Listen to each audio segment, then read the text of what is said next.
principale préoccupation moom rek la ñu war a bàyyi xel moom rek la ñu war a déglu donc et je pense que ne situation bu ñu mën di am bu ñu mën a toll rek nañuy déglu le peuple parce que moo ngi fi ku exister la ci ni ñu koy waxee léegi soo waxee dañ naan la le peuple n'existe pas mais il existe bel et bien mooy ñooñu nga xamante ni xëy na amuñu kàddu kenn du leen dégg te pourtant ñoom rek mooy li Mouhamed Diop commencé léegi introduction am ñooñu rek la ñu war a bàyyi xel ndax ñooñu ñooy lépp conséquence su acte bu ñu posé ñoom ñoo koy ressentir xëy na sax ñi koy posé que ça soit ñi nekk ci kujje gi que ça soit ñi nekk ci nguur gi mën nañoo bañ a yëg les conséquences des actes qu'ils posent waaye ñi nga xamante ni ñoom ñoo nekk ci kii bi ñoom ñoo koy kii donc encore une fois damay saluer seen sens des responsabilités gërëm leen sant leen bu baax et puis di leen wax ne nii la loolu laa waxoon keroog ñu ni neen la kenn raxuñu mën nañ koy waxtaanee rek ba kenn ku ci nekk gis ci sa bopp te li gën a am solo mooy Sénégal rester et demeurer une promesse de paix comme ni ma koy waxee. jàmm rek moo ñu jig te jàmm rek moom moo fi xaj. c'est clair alors yaa ngi wax tout à l'heure que kenn gañewul kenn pertul ñoom ñu gis ne que accepté nañu dem ak seen liste suppléant waa Benno Bokk Yaakaar également partiellement la seen liste di demee finalement ndax du aubaine pour yéen ki ngeen am le maximum de députés. xam nga ñun gëmuñu cynisme en politique gëmuñu ne politique. Tous les coups sont permis gëmuñu it ne lambi golo la ku jóg daanu gëmuñu it ne koo jekku da nga ko war a tër mooy li ma wax léegi ne ñun ñëpp ñoo ko bokk dafa am ci loo xamante ni su ma sañoon bu ñuy dem élection ci Afrique bu ñuy demati élection ci Afrique dañoo war a fexe ba ñëpp bokk ñi mën a bokk yëpp waxuma ne képp ku jóg rek ne da ngay bokk ci élection déedéet élection dafay am système de filtre mais dafa am ci loo xamante ni xel mënu koo nangu ndax am na ñoo xamante ni boo leen xañee ne duñ bokk ay millions wu sénégalais wala ay milliers sénégalais nga ne yéen kat wuti leen feneen fu ngeen xalaate kii nga xamante ni moom moo amee seen yaakaar moom du mën a bokk loolu moo tax ci taxawaay bi ma am yëpp depuis le début damay wax ne la direction des élections dafa war a am muy conseil constitutionnel muy direction des élections dañoo war a bàyyi di leen dégg rek bu élection jote dañoo war a am gunge boo xamante ni dañ ko war di gunge formation politique yi ci tàggat leen ci xelal leen ci ñu gën a wóolonte ba nga xamante ni yu mel ni dinañ ko mën a dina mën a dañ loolu mooy le premier élément beneen élément bi mooy maanaam ñàkk ñàkk wóoluwante bi nga xamante ni nekk na ci way politique yi ci seen biir ak seen diggante ak administration ma jàpp ne loolu dafa bokk ci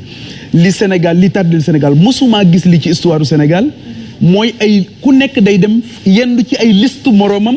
di xool ndax mën naa ci génne loo xamante ni dina tax du bokk yéen bu fekkee ne wóolonte wu leen seen biir wóoluwu leen administration mais nan ngeen bëgg a retourner population yi wóolu leen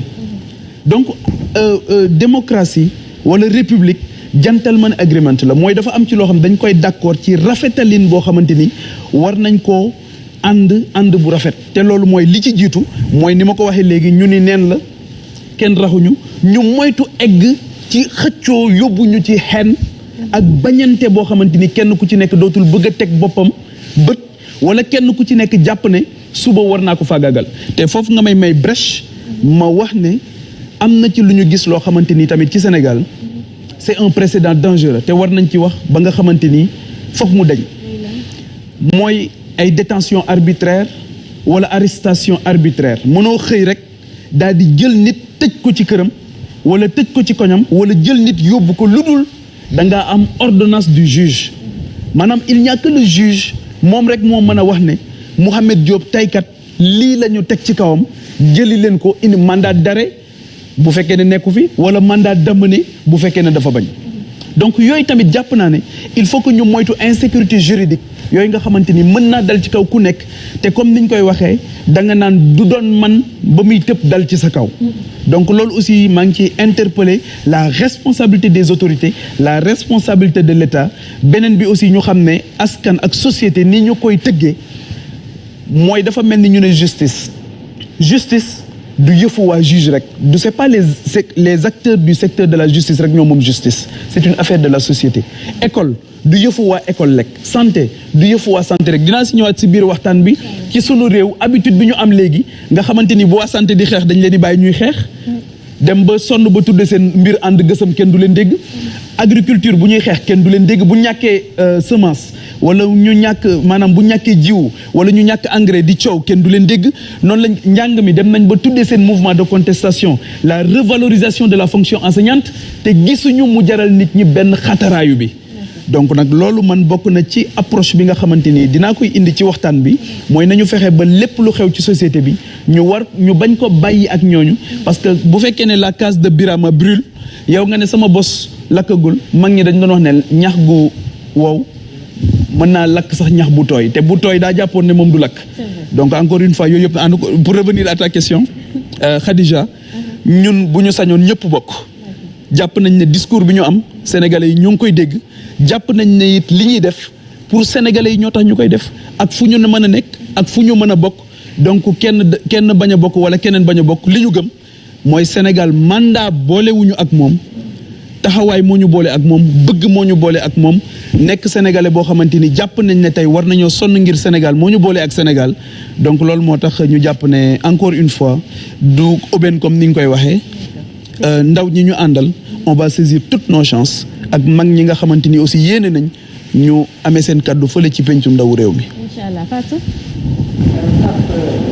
gis nañu coalition Yewwi Askan Wi sànq Khady mi ngi koy wax ñu sursoir à la manifestation bi ñu waroon amal tey mais naka nga jàngatee doxalinu coalition Yewwi Askan Wi jëm ci marche rassemblement ba ci concert au casserole bi nga xam ne c'est la deuxième phase ak ndax waxtu wi ñu toll combat yu mel noonu ci processus bi fi mu toll war nañu ko amal fii ci Sénégal. am nga Sidi Lamine Niass yàlla na ko suñu borom dolli yërmande daf doon wax lu am solo. daf doon wax ne nit ñi nañ leen di bàyyi ñuy wax seen xalaat ndax suñu leen teree ñu wax seen xalaat mën nañoo jëf seen xalaat te su boobaa day gën a métti suñ ko waxul dañ koy jëf donc loolu moo tax bu ñuy wax liberté d'expression suñu borom moom moo ñu ko njëkk a jox moo ñu njëkk a jox liberté waxuma la sax d'expression mais la liberté de croire et de ne pas croire donc xam nga loolu moo gën a kawe nit ñi wax seen ressenti wax li ñu xalaat ñu war a am ay jotaay yoo xamante ni il faut que ñu dellu si ci mooy li war a république am xam nga la politique sax dañ ko inventé pour xeex violence la politique dañ ko inventé société humaine daf ko inventé pour xeex violence bi politique amee rek la violence war a dàqu mais nag sous toutes ses formes violence dafa bëri ay formes dafa am une violence physique moom la ñuy mujjee gis mooy nit ki egg ci nit ki dafa am une violence morale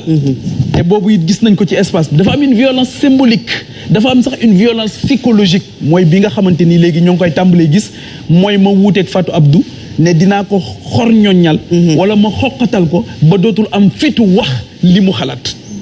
loolu moo tax ma jàpp ne rassemblement yi am na solo war nañu continuer di xalaat ci nan la ñuy def ba nit ñi li ma gënal sax mooy ñu fexe am ay mécanismes yoo xamante ni nit ñi dinañuy am mécanisme de prévention ak de résolution des conflits ba nga xamante ni du ñu egg ci cëppaandaw bi maanaam fi nga xamante ni point de non retour lay nekk donc sunu société war na def ay jéego yu mag ba nga xamante ni ñii nga xamante ni dañuy dem ba bàyyi ba artu jot te mënoon nañu àtte balaa ñuy artu ñu mënoon nañu artu avant ñuy àtte ñu fexe ba am ay kuréel yoo xamante ni dinañuy am solo ci di artu bu baax donc rassemblement yi effectivement jàpp naa ne mënoon nañ ci bañ a egg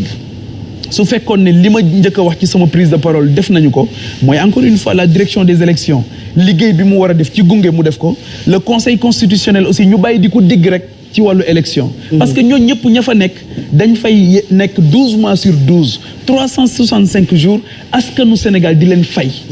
ngir ñuy taxawu Sénégal mais mënoo rek bu fekkee ne élection jot na ci lañ lay dégg ba pare ñu dem ba am benn rupture de confiance boo xamante ni am na moo tax ñun dañuy proposer une haute autorité de la démocratie boo xamante ni ay nit yu indépendante lañ fay teg yoo xamante ni dinañu mën a saytu lii nga xamante ni mooy coow ci wàllu élection ci Sénégal ba nga xam dinañ ko mën a régler définitivement ba nga xamante ni fantasiro bi dootul am rayante bi dootul am vote diwante bi aussi dootul am loolu moo tax man aussi damay réitérer ne dafa am une régression démocratique mooy Macky Sall amul woon droit dellu si ci loo xamante ni acquis démocratique la woon par rapport ak président Abdoulaye Wade bi ñu toll ci 2011 mooy mu jël élection yi ci Ousmane Ngom jox ko Cheikh Gueye